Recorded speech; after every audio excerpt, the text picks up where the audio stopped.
चलिए दोस्तों, तो स्टार्ट करते हैं प्रतियोगिता दर्पण नवंबर 2025 का पहला राष्ट्रीय घटनाक्रम का टॉपिक है पीसी राधाकृष्णन भारत के नए उपराष्ट्रपति बने। व्यक्ति के रूप में 15वें उपराष्ट्रपति बने। कार्यकाल के अनुसार 17वें उपराष्ट्रपति बने। इनका शपथ ग्रहण समारोह 12 सितंबर को हुआ है। तो भारत के नए उपराष्ट्रपति कौन बने हैं? तो पीसी राधाकृष्णन बने हैं। व्यक्ति के रूप में 15वें उपराष्ट्रपति बने हैं, जबकि कार्यकाल के अनुसार 17वें राष्ट्रपति बने हैं, उपराष्ट्रपति बने हैं। और इसकी शपथ ग्रहण कब हुआ है? तो 12 सितंबर को हुआ है। आगे इसकी टॉपिक देखा जाए तो आगे यहाँ पे दिया गया है कि मतदान कब हुआ? तो 9 सितंबर को हुआ है। जो विपक्ष के उम्मीदवार थे सुदर्शन रेड्डी थे। निर्वाचन मंडल में कुल सदस्यों की संख्या कितना थी? तो 788, जिसमें कुल वर्तमान में वैध मतों की संख्या 781 है, जिसमें राज्यसभा के 6 सीटें और लोकसभा के 1 सीटें खाली थी।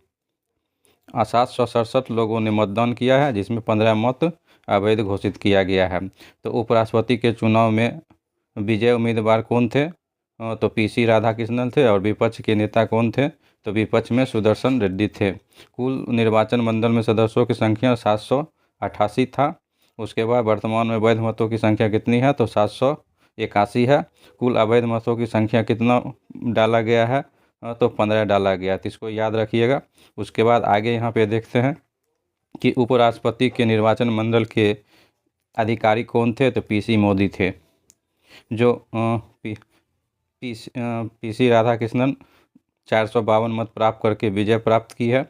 उसके बाद इसके विपक्ष के जो उम्मीदवार थे सुदर्शन रेड्डी को 300 मत प्राप्त हुआ।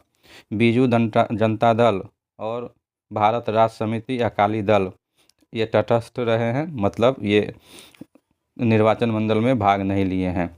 अब इसके आगे देखते हैं। कुछ अनुच्छेद की चर्चा किया गया है इसमें। तो भारत अनुच्छेद 63 में कहा गया है कि भारत का एक उपराष्ट्रपति होगा। अनुच्छेद 64 में कहा गया है राज्यसभा का पदेन सभापति उपराष्ट्रपति होगा।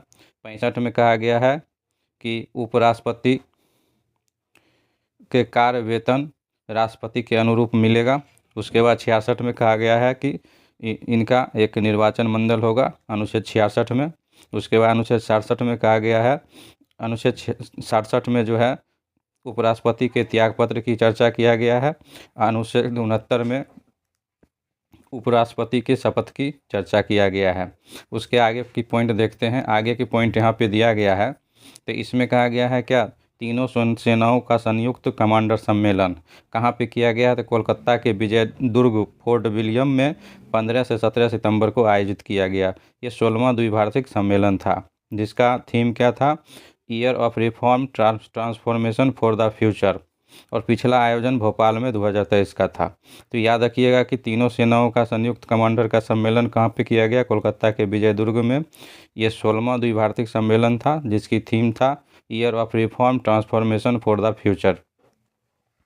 नेक्स्ट पॉइंट यहाँ पे दिया गया है कि INS अरावली हरियाणा के गुरुग्राम में एक नौसैनिक अड्डा INS अरावली का औपचारिक कमीशनिंग 12 सितंबर को किया गया है, जिसका पहले कमांडिंग ऑफिसर कौन थे? तो कैप्टन सचिन कुमार थे। तो याद रखिएगा INS अरावली का कमीशनिंग कहाँ गया है? हरियाणा के गुरुग्राम में किया गया है, जिसके पहले कमांडिंग ऑफिसर सचिन कुमार थे।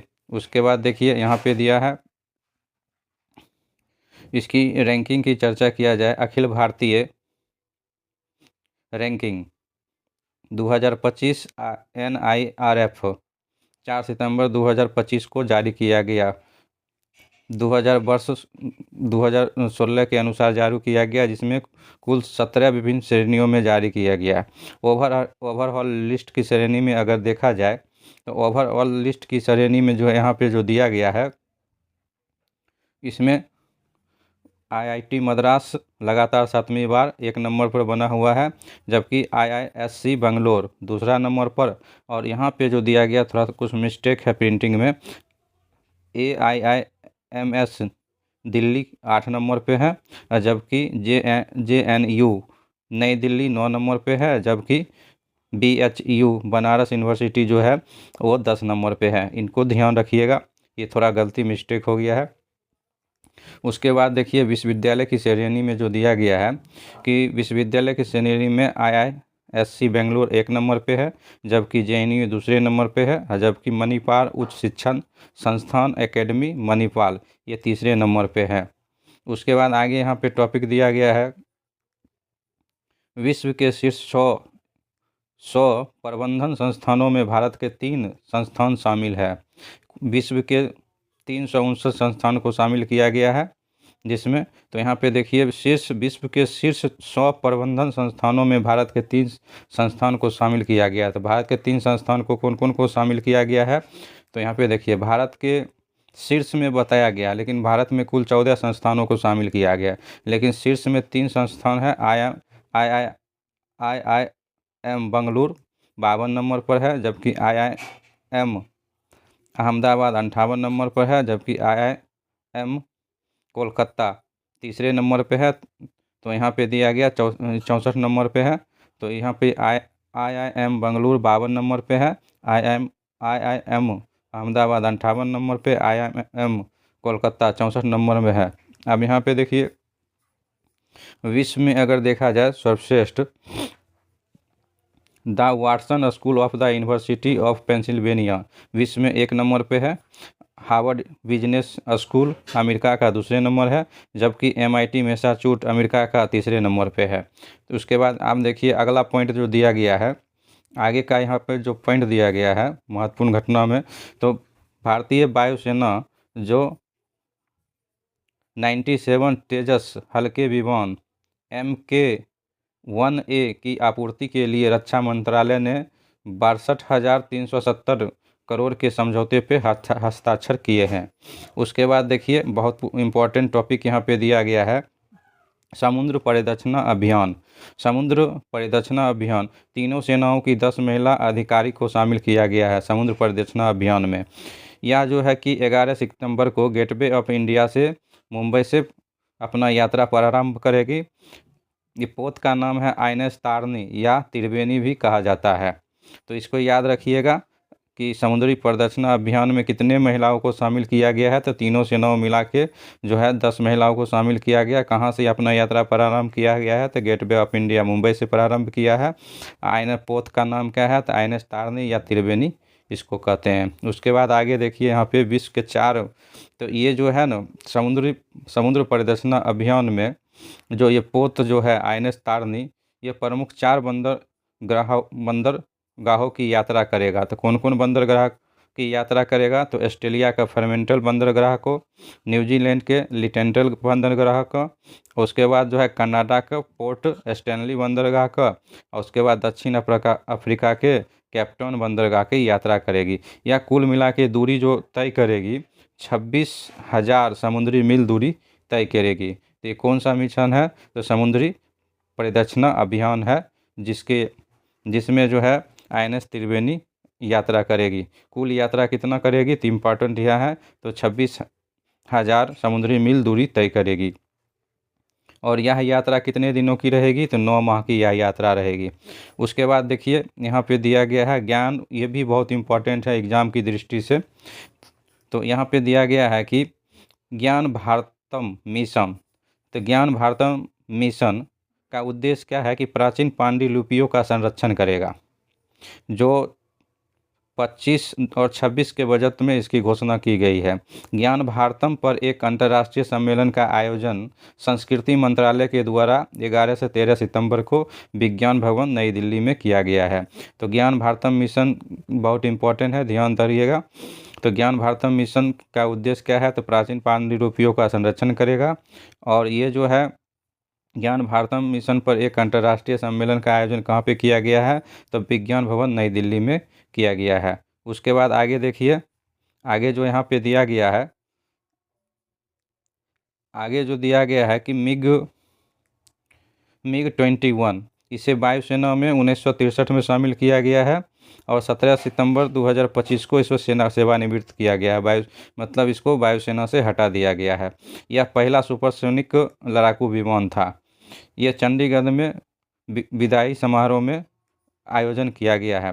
तो ये जो है MiG-21 का स्थान कौन लेगा, तो तेजस MK MiG-21 विमान स्थान लेगा। तो सबसे ज़्यादा इम्पोर्टेंट इसको याद रखिएगा कि MiG-21 विमान का स्थान कौन लेगा, तो तेजस MK1A विमान स्थान लेगा। उसके बाद आगे यहाँ पे देखिए, आगे जो दिया गया है इसमें कि रेल आधारित मोबाइल नेटवर्क, तो अग्नि प्राइन का सफल परीक्षण चांदीपुर उड़ीसा में 24 सितंबर को किया गया है। तो यहाँ पे अग्नि प्राइम का परीक्षण कहाँ से किया गया है, तो चांदीपुर उड़ीसा से 24 सितंबर 2025 को किया गया है। ये रेल आधारित मोबाइल नेटवर्क है। आप देखिए यहाँ पे दिया है राज्य स्तरीय योजना और पुरस्कार की बात किया जाए तो तीलू रतौली पुरस्कार किस उत्तराखंड का पुरस्कार है, जिसमें 13 महिलाओं को दिया गया है।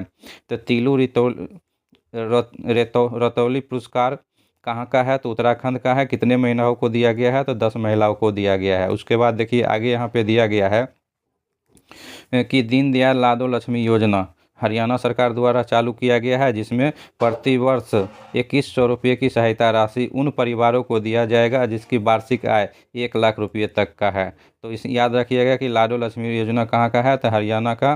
प्रति माह सहायता राशि कितना दिया जाएगा, तो 2100 रुपये को दिया जाएगा। अब यहाँ पे देखिए दिया है कि मुख्यमंत्री महिला योजना, यह बिहार में चल रहा है।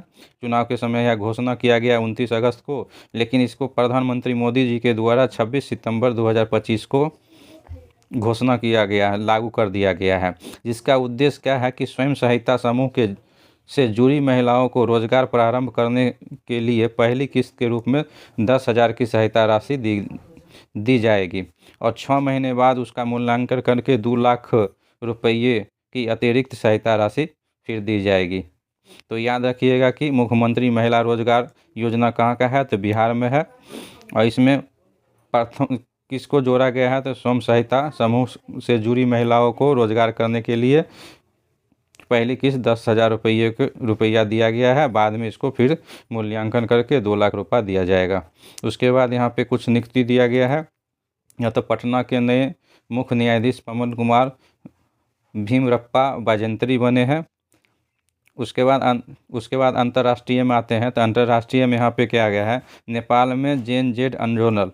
तो नेपाल में जो जेन-जेड आंदोलन हुआ है, तो जेन-जेड किसको कहा जाता है, तो जेन-जेड उसको कहा जाता है कि 1997 से लेकर 2012 ईस्वी के बीच जन्म लेने वाले वैसे व्यक्ति जिसकी उम्र 13 से 28 वर्ष है, तो उस लोगों को क्या कहा गया, नेपाल में जेन-जेड कहा गया है। यही लोगों ने आंदोलन किया है। तो आंदोलन का क्या क्या कारण था, जेन-जेड आंदोलन करने का मुख्य कारण क्या था, तो नेपाल सरकार द्वारा पंजीयन नहीं कराने के कारण सोशल मीडिया जैसे Facebook, Instagram, WhatsApp, YouTube, Snapchat आदि पर क्या कर दिए, प्रतिबंध लगा दिए। इसी कारण नेपाल में क्या हुआ, जेन-जेड आंदोलन छिड़ गया।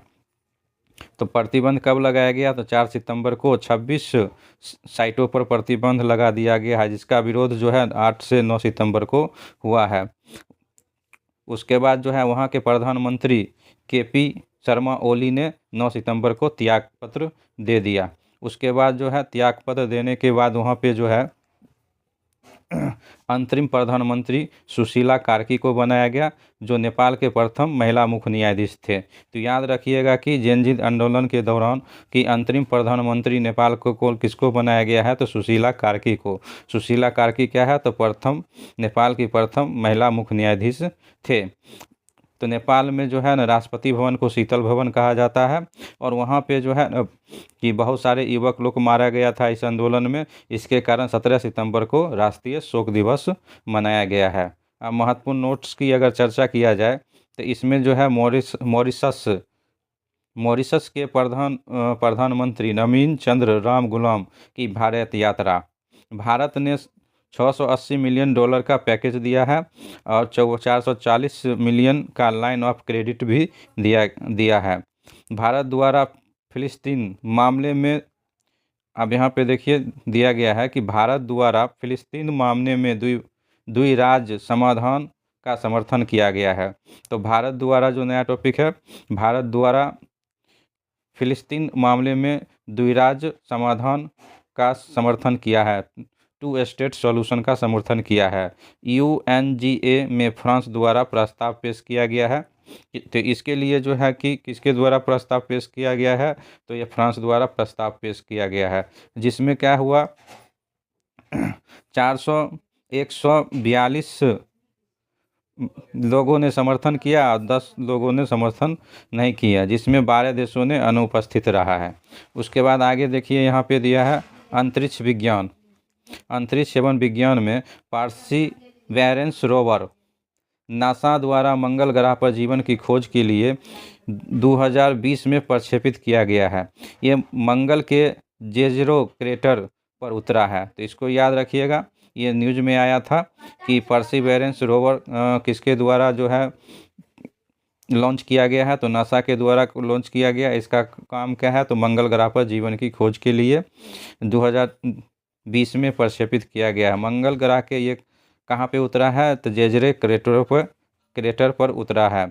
उसके बाद आगे देखिए, थाईलैंड की अदालत ने प्रधानमंत्री पेंटागटन सिनेवात्रा को पद से बर्खास्त कर दिया है और वहां के कार्यवाहक प्रधानमंत्री फुमथाम बेचाई को बनाया है। वर्तमान समय में वहां के प्रधानमंत्री चान वीराकुल को बनाया गया है। तो वर्तमान समय में वहां के प्रधानमंत्री कौन है, तो थाईलैंड के चान वीराकुल है। उसके बाद देखिए यहाँ पे टेनिस में वर्ष 2025 के सभी 4 ग्रैंड स्लैमों टूर्नामेंट की विजेता उपविजेता में पहला देखिए ऑस्ट्रेलिया ओपन की बात करते हैं, तो पुरुष एकल में देखते हैं विजेता, तो विजेता में यानिक सिनर जो इटली के हैं जो विजेता है। उप विजेता कौन थे, अलेक्जेंडर जेवरेव थे जो जर्मनी के थे। उसके बाद महिला में देखते हैं, तो महिला में यहाँ पे दिया गया है, महिला में विजेता कौन थे, तो मेडिसन कीज थे अमेरिका के। उप विजेता कौन थे, आरियाना साबालेंका, ये बेलारूस के थे। तो यहाँ पे सिर्फ पुरुष और महिला को देखिए, यही एग्जाम में पूछा जाता है, आगे नोट में शामिल किया गया है। उसके बाद हम देखते हैं फ्रेंच ओपन। तो फ्रेंच ओपन में जो है ना, एकल में पुरुष विजेता में देखा जाए तो कार्लोस अल्काराज स्पेन के हैं, ये विजेता रहे हैं, और यानिक सिनर जो इटली के थे वो उप विजेता थे। जबकि महिला में जो थे कोको गॉक अमेरिका के विजेता थे, जबकि आयरना साबालेंका जो उपविजेता थे ये बेलारूस के थे। उसके बाद ये सब आगे आप देख लीजिए। उसके बाद आर्थिक स्थिति में देखा जाए तो आर्थिकी में यहाँ पे दिया गया है कि वर्ष 2025-26 की पहली तिमाही का जीडीपी वृद्धि 7.8% रहने की अनुमान है। अब यहाँ पे देखिए कि अप्रैल और जून 2025 के देखते हैं, तो स्टील मूल का जीडीपी 47.89 लाख करोड़ का था, जबकि वर्तमान समय में जीडीपी 86.05 करोड़ का है। अब यहाँ पे देखिए इसको जो बांटा गया है क्षेत्रवार दृष्टि में बांटा गया है, तो यहाँ पे क्षेत्रवार दर की देखते हैं तो प्राथमिक क्षेत्र में 2.8% और द्वितीय श्रेणी में है 7% और तृतीय श्रेणी में क्या है 9.3% है। और यहाँ पे नोट में है कि नकारात्मक वृद्धि दर एकमात्र किस में दिखाया गया है, तो खनन और उत्खनन के क्षेत्र में नकारात्मक, सब में वृद्धि दिखाया गया, लेकिन इसमें क्या हुआ, कमी दिखाया गया है। अन्य महत्वपूर्ण आंकड़े में यहाँ देखा जाए तो अन्य महत्वपूर्ण आंकड़े में देखा गया है तो NSSO के आंकड़े के अनुसार 2024 से 25 के आंकड़े के अनुसार भारत में वृद्धि दर 6.5% बताया गया है।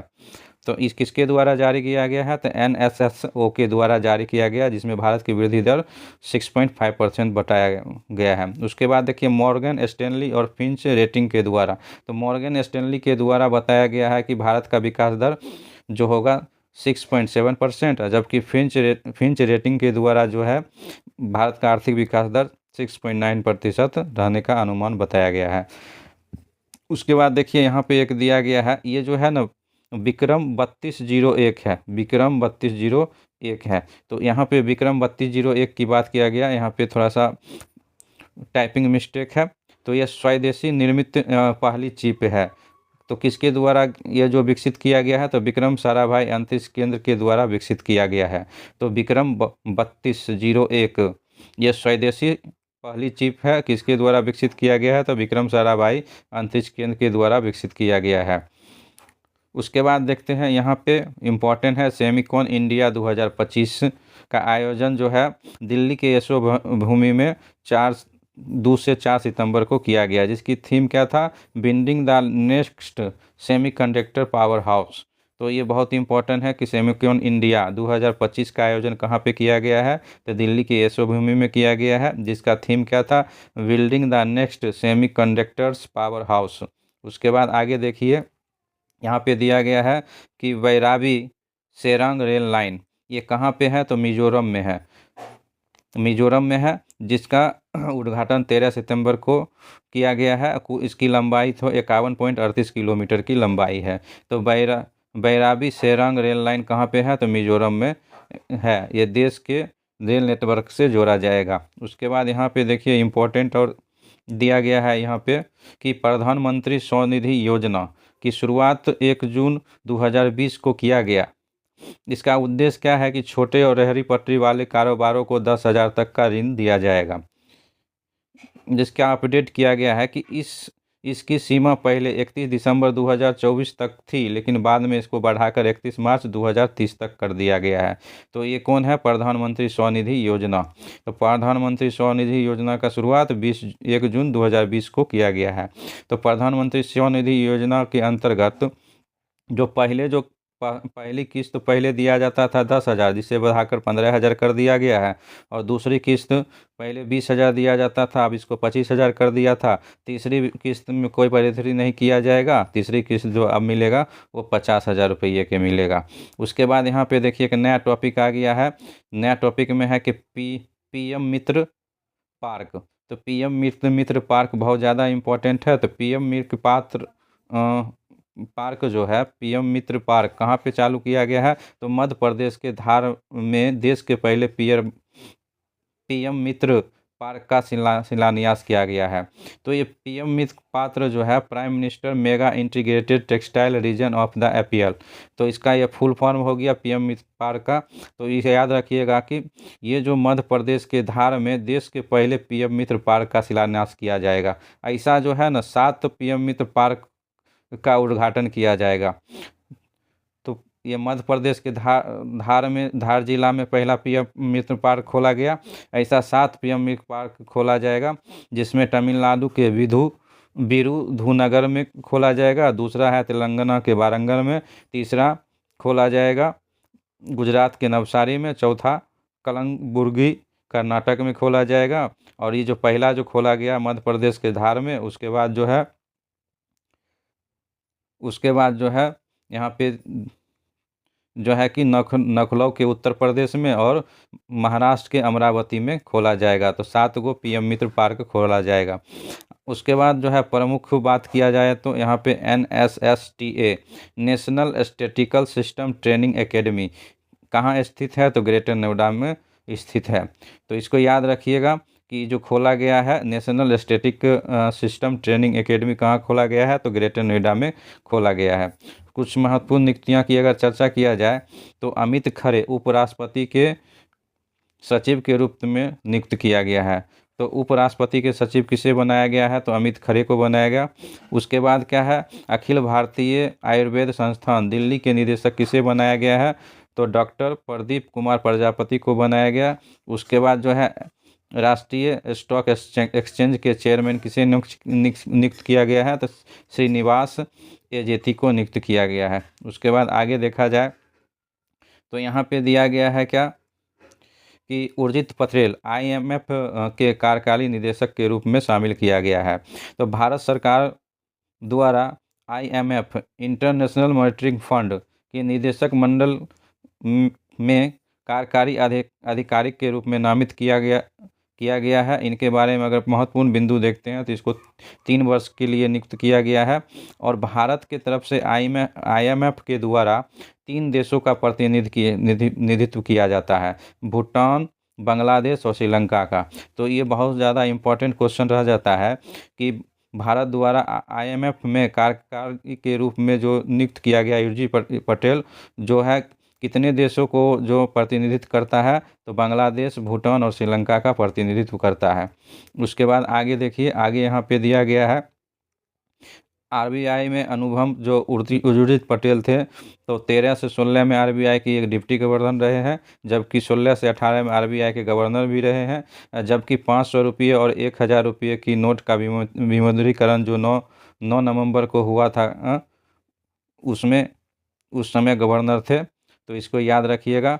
तो यहाँ पे कह रहा है कि ऐतिहासिक रिकॉर्ड के अनुसार नोटबंदी के आधिकारिक की घोषणा प्रधानमंत्री द्वारा 8 नवंबर 2016 की रात में की गई, जो प्रारंभ प्रभावी में आए कब 9 नवंबर को, तो इसको याद रखिएगा।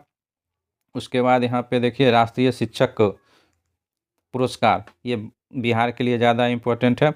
ये टोटल 45 शिक्षकों को दिया गया, लेकिन बिहार से जो है ना किशनगंज के कुमारी निधि को दिया गया है, और उसके बाद जो है सुपौल से दिलीप कुमार को दिया गया है, और नालंदा से प्रमोद कुमार को दिया गया है। तो राष्ट्रीय शिक्षक पुरस्कार बिहार से 3 व्यक्ति को दिया गया है, कुमारी निधि को दिया गया है, दूसरा क्या दिया गया दिलीप कुमार को, और तीसरा प्रमोद कुमार को दिया गया है।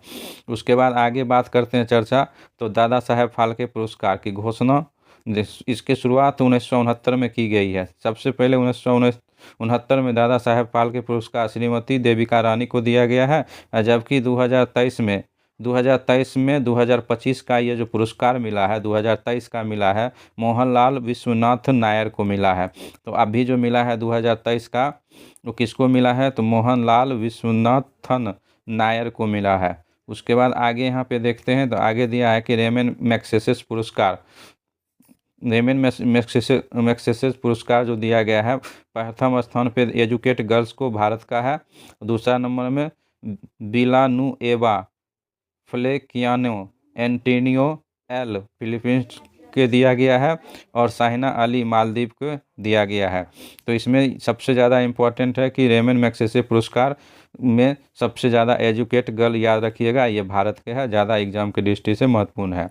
यह पुरस्कार फिलीपींस के पूर्व राष्ट्रपति रेमन मैग्सेसे के नाम पे दिया जाता है। इसकी घोषणा पहली बार जो है 1957 में किया गया है, जबकि पहली बार इसका जो है पुरस्कार 1958 में दिया गया। पहले भारतीय जो प्राप्त करने वाले रेमन मैग्सेसे थे वो विनोबा भावे थे, जिसको 1958 में प्राप्त हुआ था। प्रमुख अगर उपलब्धियां में बात किया जाए, तो टाइम पत्रिका किड ऑफ द ईयर का अवार्ड तेजस्वी मनोज को दिया गया, ये 17 वर्ष के थे। तो टाइम पर पत्रिका का kids of the year award किसको दिया गया है, तेजस्वी मनोज को दिया गया है।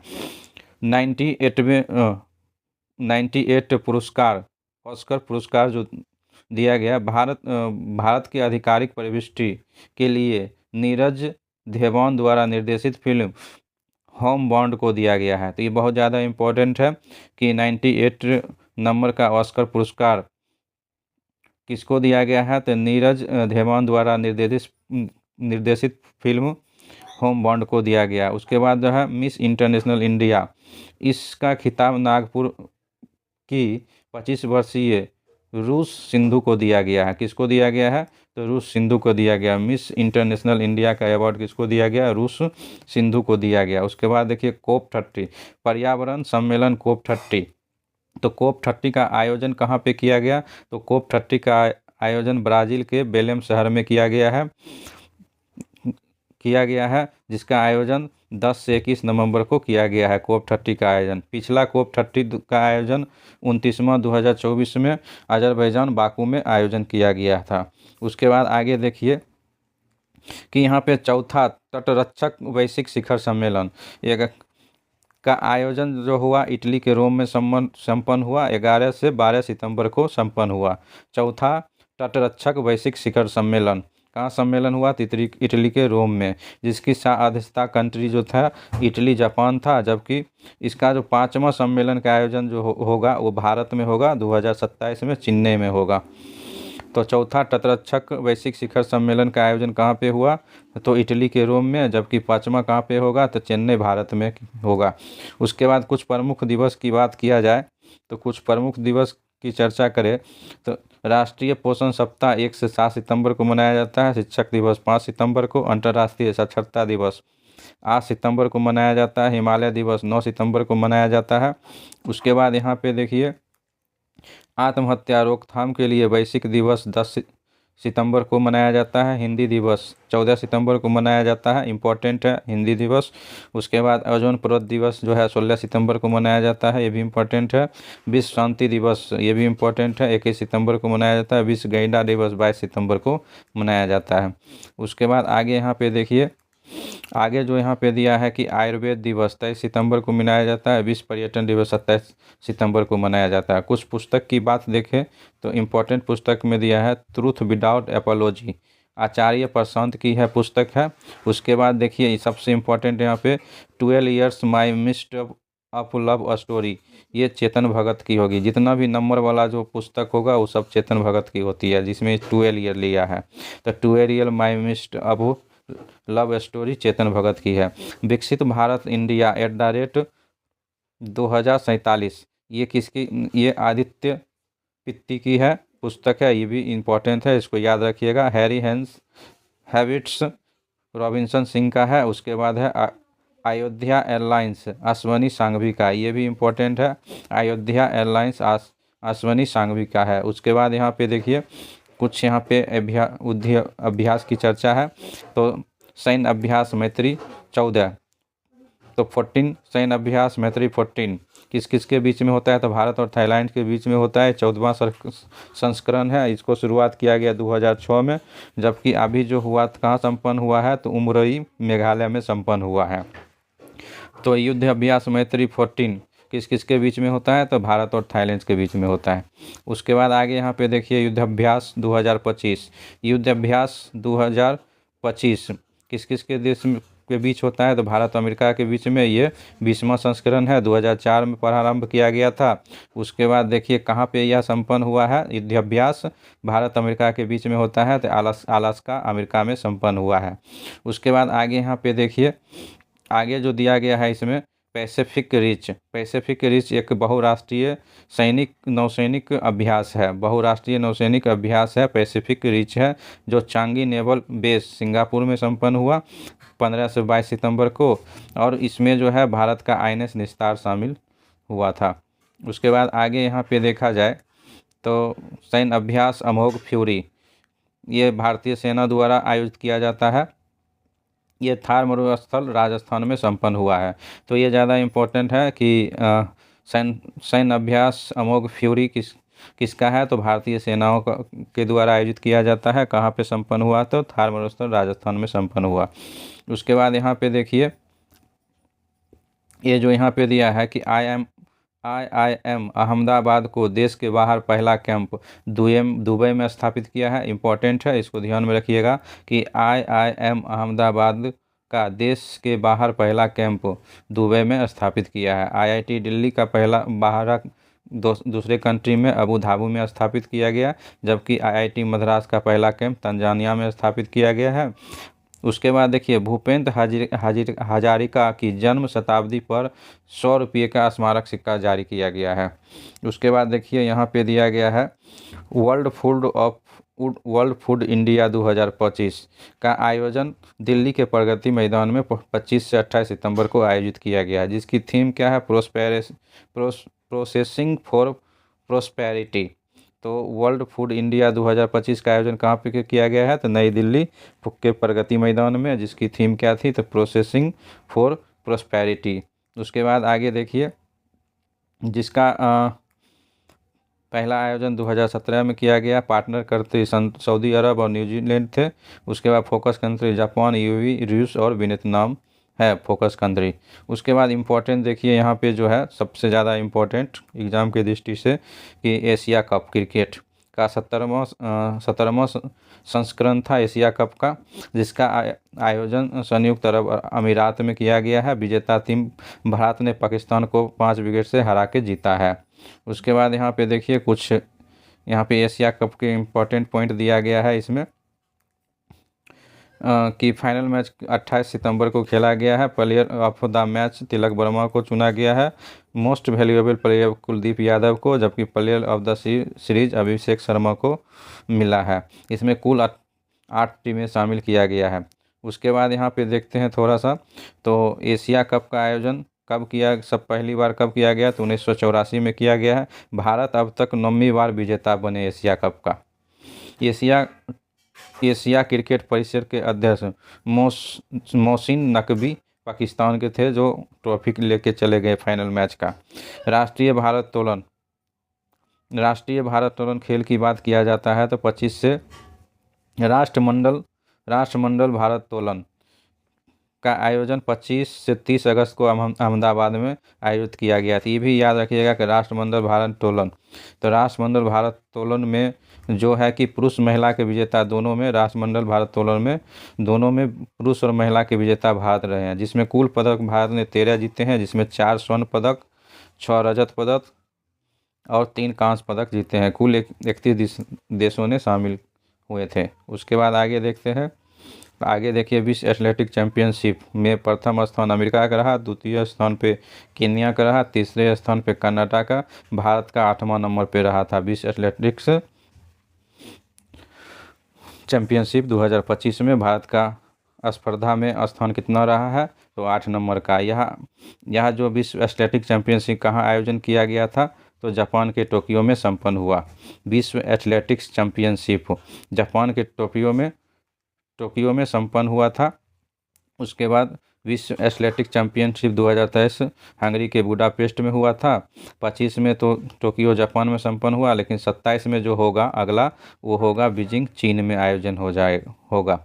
उसके बाद देखिए, विश्व तीरंदाजी चैंपियन में पुरुष की कंपाउंड तीरंदाजी में पहली बार भारत ने स्वर्ण पदक जीता है।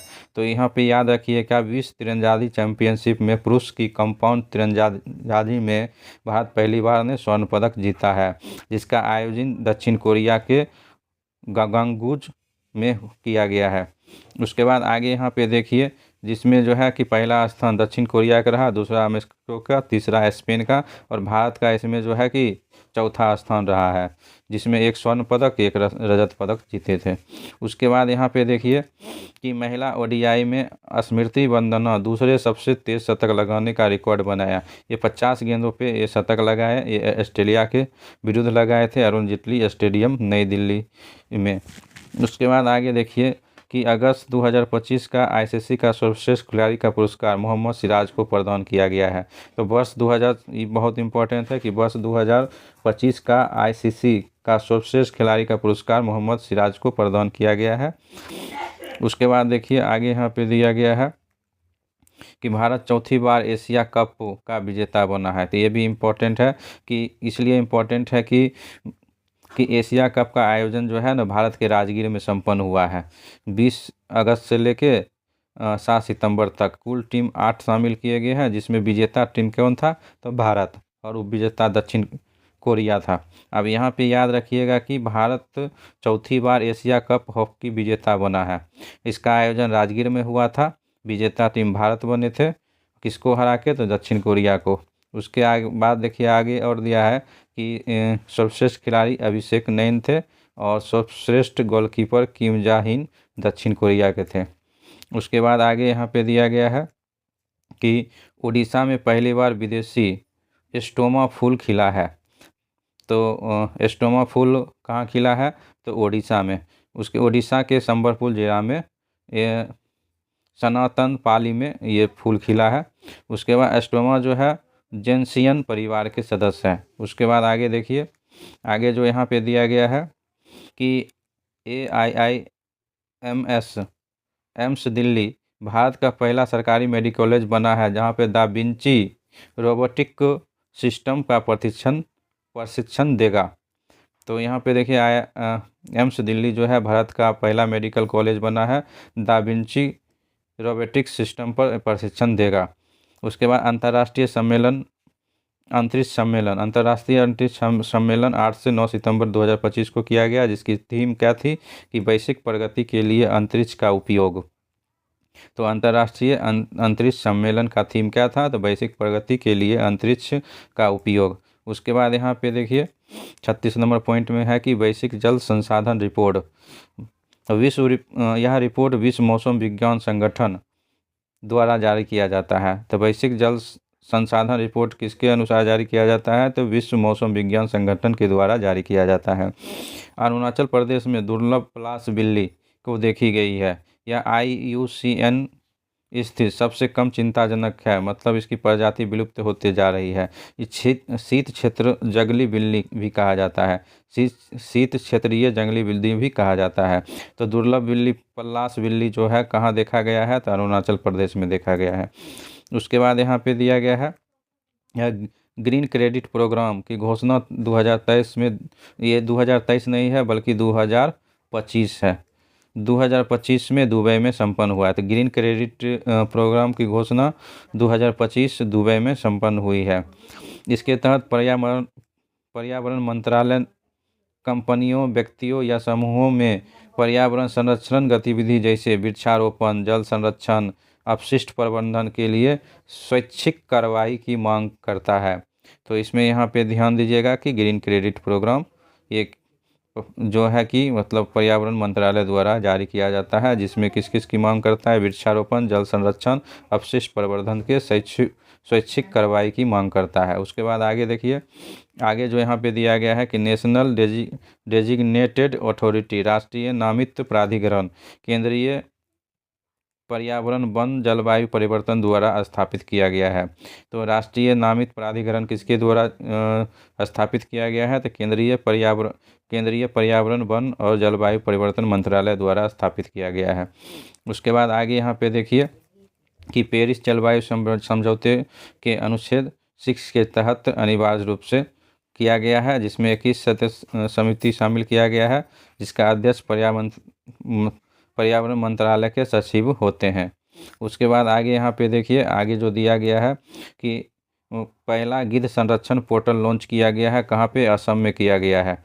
तो पहला गिद्ध संरक्षण पोर्टल लॉन्च किया गया है असम सरकार के द्वारा। और उसके बाद पहला बांस आधारित एथेनॉल संयंत्र बनाया गया है, कहाँ से, तो असम में बनाया गया। तो असम में भारत का पहला बांस आधारित एथेनॉल संयंत्र बनाया गया असम में गोलाघाट में यह बनाया जा रहा है। विश्व बांस दिवस 18 सितंबर को मनाया जाता है, तो याद रखिएगा। उसके बाद देखिए यहाँ पे प्रोडक्शन गैप इंडेक्स उत्पादन अंतराल रिपोर्ट 2025 स्टॉकहोम पर्यावरण संस्थान IISD क्लाइमेट एनालिटिक्स द्वारा जारी किया जाता है। प्रोडक्शन गैप इंडेक्स इसके द्वारा जारी किया जाता है, तो स्टॉकहोम पर्यावरण संस्थान IISD क्लाइमेट एनालिटिक्स द्वारा जारी किया जाता है।